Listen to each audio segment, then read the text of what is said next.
India GCC की बैठक में हिस्सा लेने पहुंचे भारत के विदेश मंत्री एस जयशंकर ने वहां ओपनिंग सेशन में कई अहम बातें कही, लेकिन गल्फ कॉरपोरेशन की इस बैठक के दौरान विदेश मंत्री एस जयशंकर ने जो सबसे अहम बात की और जिस बात पर वो पूरी दुनिया का ध्यान खींच रहे हैं वो है गजा और इजराइल का युद्ध, जहां लगातार इस वक्त एक दूसरे पर हमले हो रहे हैं, हमले रुकने का नाम नहीं ले रहे हैं और पूरी दुनिया इस तनाव में है कि इस युद्ध का अंत कैसे होगा।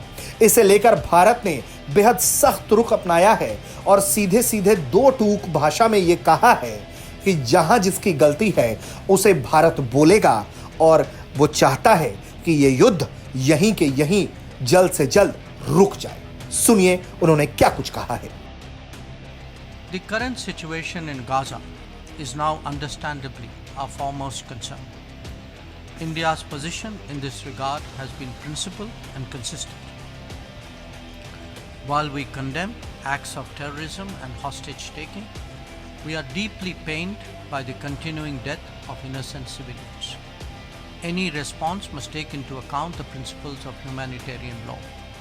We support a ceasefire as soon as possible.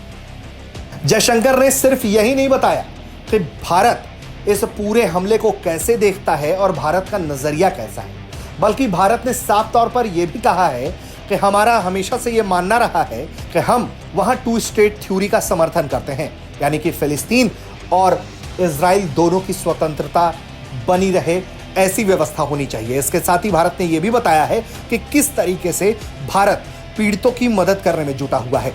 सुनिए। The current situation in Gaza is now understandably our foremost concern. India's position in this regard has been principled and consistent. While we condemn acts of terrorism and hostage-taking, we are deeply pained by the continuing death of innocent civilians.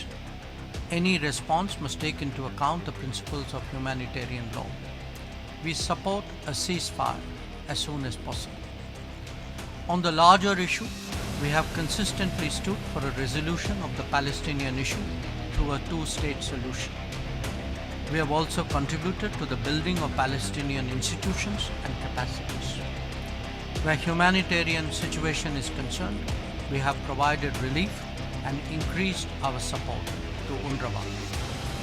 जिस तरह से gulf देश में भारत के विदेश मंत्री S Jaishankar ने Israel और फिलिस्तीन को लेकर अपनी राय रखी है, उससे एक बात साफ है कि भारत अपने विजन से अब कोई भी समझौते के मूड में नहीं है। दुनिया का कोई भी मंच हो, भारत अपनी बात डंके की चोट पर रखता है और यही वजह है कि जब ज्यादा से ज्यादा गल्फ देश इजराइल के खिलाफ खड़े हैं, एक साथ फिलिस्तीन के खड़े हैं, तब भी भारत ने यह बात कही कि इजराइल पर हुए आतंकी हमले गलत हैं और इस तरह की हरकतें नहीं होनी चाहिए। ब्यूरो रिपोर्ट, भारत तक।